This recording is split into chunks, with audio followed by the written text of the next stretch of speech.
नमस्कार। पिछली बार हमने बात की थी अर्जुन के लिए कैसे युद्ध का हर नतीजा जीत हो या वीरगति गौरवशाली हो सकता है। शर्त बस ये थी कि वो समत्व बुद्धि से काम ले, मतलब सुख दुख लाभ हानि इन सब में एक जैसा भाव रखे। तो इसी समत्व बुद्धि वाले विचार को आगे बढ़ाते हैं आज हम गीता के अध्याय 2 के श्लोक 42 से 44 पर जरा गहराई से बात करेंगे।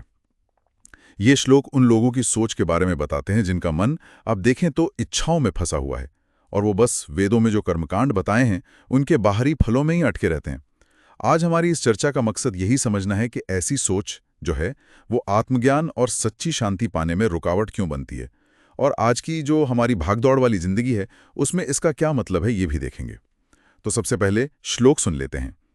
यामिमां पुष्पितां वाचम प्रवदन्त्य विपश्चितः वेदवाद रतः पार्थ नान्यदस्तितिवादिनः 2-42 कामात्मनः स्वर्गपरा जन्मकर्म फलप्रदां क्रिया विशेष बहुलां भोगेश्वर्य गतिं प्रति भोगेश्वर्य प्रसक्तानां तया अपहृत चेतसां व्यवसायात्मिका बुद्धिः समाधौ न विधीयते 2:44।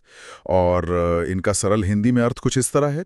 हे पार्थ, जो अविवेकी लोग हैं, मतलब जिनमें सही समझ नहीं है, अवेपश्चितः, वो वेदों के उन सजे धजे फूलों जैसे लुभावने शब्दों पुष्पिताम वाचम में ही खुश रहते हैं।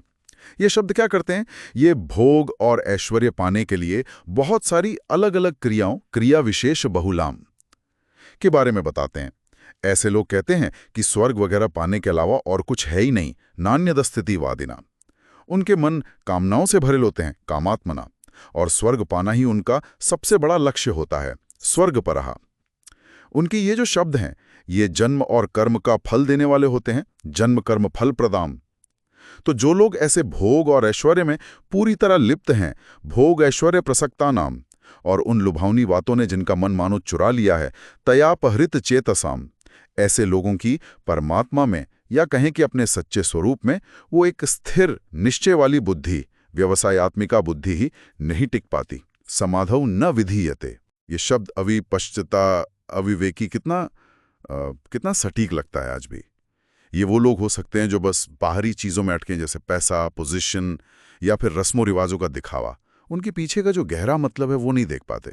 और ये पुष्पताम वाचम, ये सजे धजे लुभावने शब्द, हाँ बिल्कुल, ये आजकल के जैसे आकर्षक विज्ञापन नहीं लगते, या वो स्कीमें जो फौरन कामयाबी का वादा करती हैं, बिल्कुल बिल्कुल, जो तुरंत सुख देने का दावा करती हैं, लेकिन वो शांति स्थायी नहीं होती। हाँ, ये हमारी उस कमजोरी को पकड़ती हैं जो आसान रास्ता और फौरी खुशी जाती है और हमें आत्मचिंतन के जरूरी रास्ते से भटका देती हैं। सही बात है। और ये जो मानसिकता है ना, कामात्मनः, इच्छाओं से भरा मन, और स्वर्ग पराह, मतलब स्वर्ग जैसे क्षणिक सुखों को ही सब कुछ मान लेना, ये सीधे सीधे कर्म के फल में गहरी आसक्ति पैदा करती है। अच्छा। ये कर्म योग का जो सिद्धांत है, निष्काम कर्म का, यानी फल की इच्छा के बिना कर्म करना, ये उसके एकदम उलट है।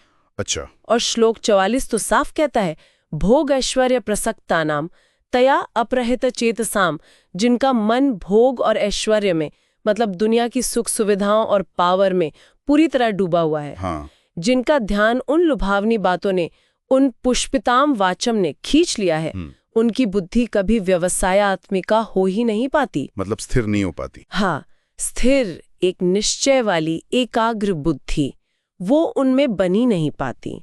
और ऐसी बुद्धि का फिर परमात्मा में या अपने आत्म स्वरूप में टिकना वो मुमकिन नहीं है। तो ये जो मन है जो बाहरी चीजों में भटक रहा है, भोग ऐश्वर्य के पीछे भाग रहा है, इसे स्थिरता क्यों नहीं मिलती?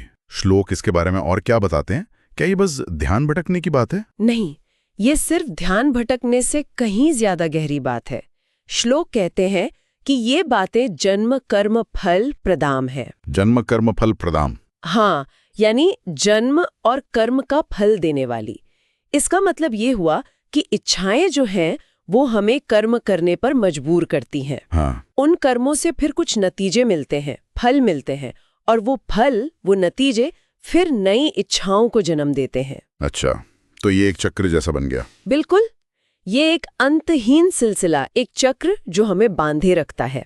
यहाँ तक कि स्वर्ग या किसी और अच्छी दुनिया की इच्छा भी, वो भी इसी चक्र का हिस्सा है। क्योंकि वो भी स्थायी नहीं है। हाँ, क्योंकि वो भी स्थायी नहीं, वो भी अस्थायी है, क्षणिक है।